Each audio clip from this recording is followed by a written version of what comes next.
Hello everyone, and welcome to the 5th episode of TMS Tightrope Carousel 6.4.5 RSS feeds.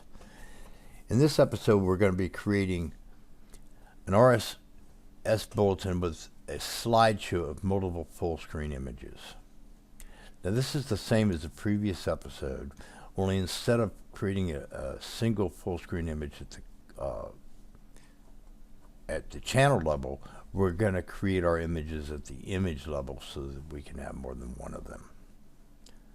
Alright, going into Carousel, this is the result of one that I already created, and it's only going to show in the Carousel previewer the first image in the first item. In order to see all of them in the actual slideshow, you're going to have to view them on live television as they clock through them. Okay, let me go into the settings on this and point some things out here. I have 4 images in my slideshow, and I set this to 10.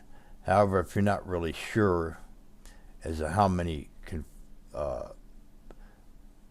if you set this to 0, I'm not really sure what would happen, but I do know that it works with 10 as long as you set the number of items.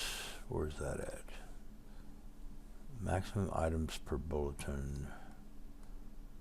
Okay, I thought there was a setting for the number of items that would appear in the bulletin at a specific time, but there's not. So just duplicate these settings and always have the maximum items per bulletin set greater than or equal to the number of items in your feed, and you'll be good to go. Alright, let me cancel out of that. Let's take a look at the source to the RSS feed, which I have here. Is very dumbed down and simple. As you may recall, at the channel level you have to have at least one element other than an item. And so I chose a title, and it's an empty title because it ends in a slash close angle bracket. Could have very well put a start and end tag for a title. It'd be the same thing. This is just an XML shortcut saying there's no content on it. So that satisfies the schemas at the channel level. So also a channel must have one or more items. So we've satisfied that. We've got 4 of them. And each item has a required at least one tag. Title is one of the required tags. And then an enclosure. Unlike a channel level image, there's an image element at the channel level for putting an image in a channel. But at the item level, the equivalent to that is an enclosure element. And instead of the image element, and within that a URL element whose content is a URL, at the item level, we're going to use item enclosure and a URL attribute. Now the enclosure has empty content as well. We can see by the slash close angle bracket. So unlike the URL element at the channel level, which does have content, and that being the URL is in an attribute in this case. And be sure that you run your RSS feed through the validation software that you downloaded to make sure it's a valid instance and there's no syntax errors. And then a good idea to avoid that crazy error when the URL can't be found and Carousel returns to see your administrator. You may recall that from the episode on errors. Anyway, a good idea is to copy these to the clipboard one at a time. I'm just going to do the first one.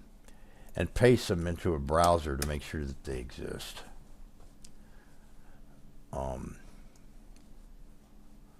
That one exists, okay.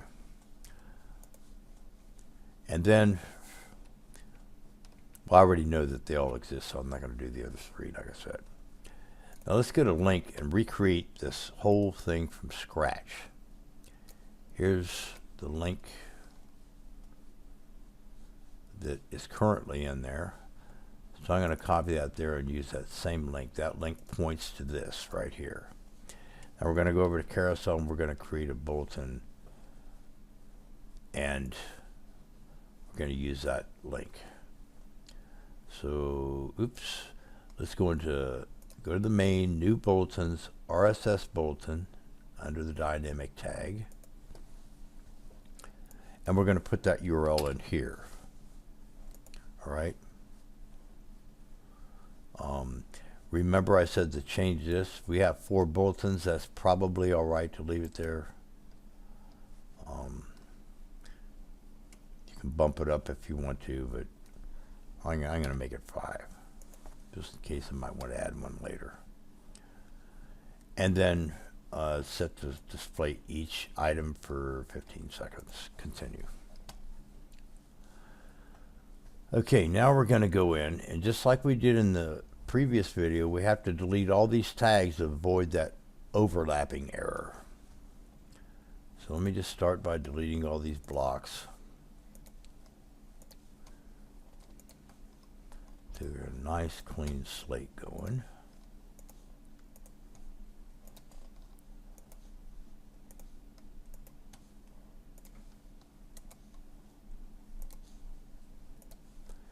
Okay, now we have no blocks.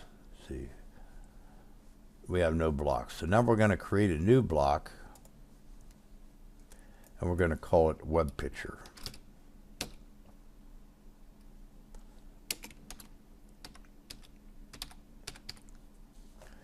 And we're going to give it a type of web picture. And in the picture, so I forgot to copy the, let me just save this. I got to come back. I got to get the reference here. We're going to want to use, and this is the strange part about Carousel. Here it is. Item image URL. Now this is an error on Carousel's part in that should say item enclosure URL. But this actually works, and this is the only way to possibly do it. So you want to copy that to the clipboard, and then we'll go back and edit this block, and in the picture URL here, we're going to delete that just like we did in the other one, and we're going to put that reference that says go out and find it in the RSS feed if you want the URL, as opposed to hard coding one in Carousel. That makes it dynamic so you can edit the RSS feed and not have to touch Carousel to add more images. Now, I just made that full screen. So now each image inside of an item element is going to display full screen. And this automatically repeats itself for each item in the channel. So now we just save and exit. Continue. Finish. Okay. Now it's a matter of render time. How long is it going to take to render it? Shouldn't take long because I created it from scratch, so we don't use that little expediting trick. It's all a matter of just waiting for it.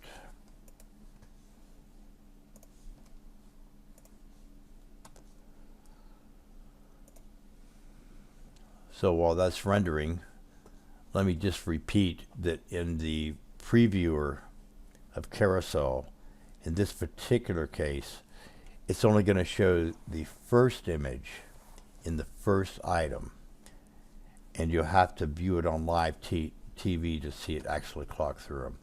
All right, that's rendered. As you can see, it looks the same as the one that I had previously created. All right, that's about everything I can think of on this episode. So click the thumbs up if you like the video. And looking forward to you watching the next episode. Thank you very much for watching.